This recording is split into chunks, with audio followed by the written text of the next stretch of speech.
সম্মানিত আশিকের রাসূলেরা, হজের মধ্যে গিয়ে মহামানবদের অনুকরণ করার শিক্ষাই হজে দেয়। হজ ধনীদের উপরে ফরজ। ধনীরা যেন হজে গিয়ে আল্লাহর প্রেরিত মহামানবদের অনুসরণের ট্রেনিং বা শিক্ষা নিয়ে আসে, উহাই দেওয়া হয়।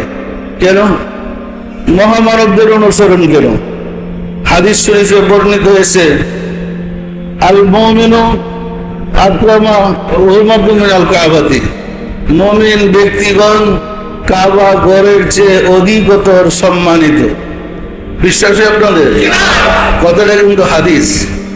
অন্য হাদিস আছে, কুলুবুল মুমিনিনা আরশুল্লাহ, মুমিনের দিল আল্লাহর আরশ। বিশ্বাস হয়? মুমিনের দিলে আল্লাহ থাকেন। তাহলে মুমিন ব্যক্তি এবং কাবাঘর দুইটার মধ্যে শ্রেষ্ঠ কে? মুমিনের দাম বেশি না কাবাঘরের দাম বেশি? বাইতুল্লাহ শরীফের কাবাঘরকে হযরত ইব্রাহিম খলিলুল্লাহ তৈরি করেছিলেন, আর মুমিন লোকের দিল কাবাকে আল্লাহ নিজে তৈরি করেছেন এবং তিনি তার মধ্যে থাকেন। যে ঘরে আল্লাহ থাকে এই ঘরের দাম বেশি না যে ঘরে ইব্রাহিম আলাইহিস সালাম থাকে সেই ঘরের দাম বেশি? পরিষ্কার না? পরিষ্কার না? জানার দরকার আছে না দরকার নাই? সম্মানিত আশিকের রাসূলেরা, ধনী লোকদেরকে ট্রেনিং দিতে হয়েছে, শিক্ষা দিতে হয়েছে কিভাবে আল্লাহওয়ালাদের অনুসরণ করবে। এই শিক্ষার জন্য হজে পাঠায়। আমরা হজ থেকে এসে কোনো আল্লাহওয়ালা যদি দেশে পাই, জিহাদ শুরু করি, তাকে কেমনে উচ্ছেদ করা যাবে?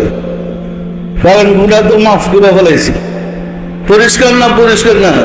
বড় উল্টা ফতোয়া দেওয়া হয়, এই বলে আল্লাহ হজে যায় না কেন? কেন হজে যায় না? হজ করে না কেন? দেখেন অবস্থাটা কি। সম্মানিত আশিকের রাসূলেরা, ওলি আল্লাহ আল্লাহর বন্ধু, তারা তো আল্লাহর নির্দেশে পরিচালিত।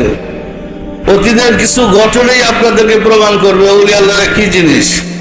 আশিকের রাসূলেরা, হযরত মুজাদ্দিদ আল-ফিসানি রাহমাতুল্লাহের জমানার একটা ঘটনা। হযরত মুজাদ্দিদ আল-ফিসানি সিরহান্দি রাহমাতুল্লাহ আলাইহি, ওনার মনে আকাঙ্ক্ষা জাগলো যে আমি হজে যাব। মনটা বেকুল হয়ে গেল হজে যাওয়ার জন্য। একদিন মাগরিবের নামাজ পড়ার সময় উনি মুরাকাবা করতেছে নামাজ শেষ করে। এমন সময় দেখে সমস্ত জিন এবং ইনসান তাকে কিবলা করে সিজদা করতেছে। তিনি মুরাকাবা ছেড়ে দিয়েছেন। হায় হায়, কি বেয়াদবি করতেছে! আমি এটা কি বেয়াদবি করতেছি! জিন ইনসান আমাকে সিজদা করতেছে। তখন উনি মুরাকাবা ছেড়ে দিয়ে আবার পুনরায় মুরাকাবায় খেয়াল করছেন। দেখে এবারও জিন ইনসান তাকে কিবলা করে সিজদা করতেছে। পরপর তিনবার তিনি পরীক্ষা করে দেখলেন তাকে কিবলা করে সিজদা করা হচ্ছে। তখন তিনি আবার গিয়ে উযু করে বসলেন, আল্লাহর কাছে রুড়াজারি করতে শুরু করলেন, দয়াময়, আমি কি মুশরিক করেছি? কেন আমি এগুলা দেখতেছি? আমি কি পাপ করেছি? আমাকে মাফ করুন। ইলহাম হলো, হে মুজাদ্দিদ আল-ফিসানি, আপনারা নিয়ত করেছেন আমার জিয়ারতে যাবেন, আপনারা নিয়ত করেছেন কাবা জিয়ারতে যাবেন, আপনার মন বেকুল হয়ে গেছে কাবা জিয়ারতের জন্য।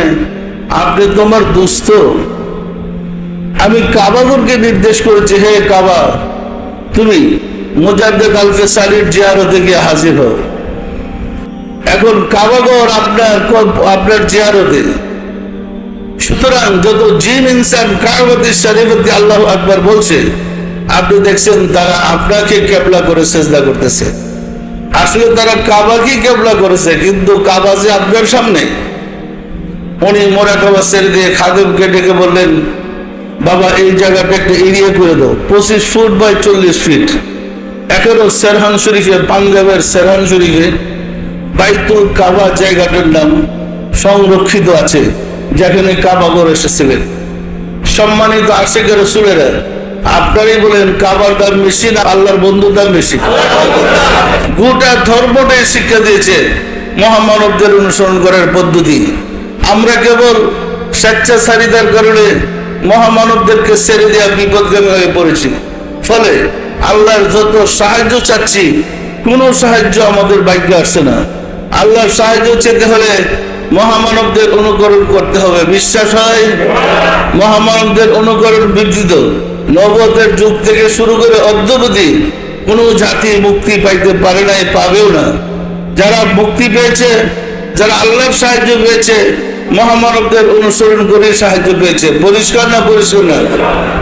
মুক্তি পেতে হলে নায়েবে রাসূলদের অনুকরণ করতে হবে। নায়েবে রাসূলদের অনুকরণ ব্যতীত কারো মুক্তি হবে না। পরিষ্কার না? পরিষ্কার না?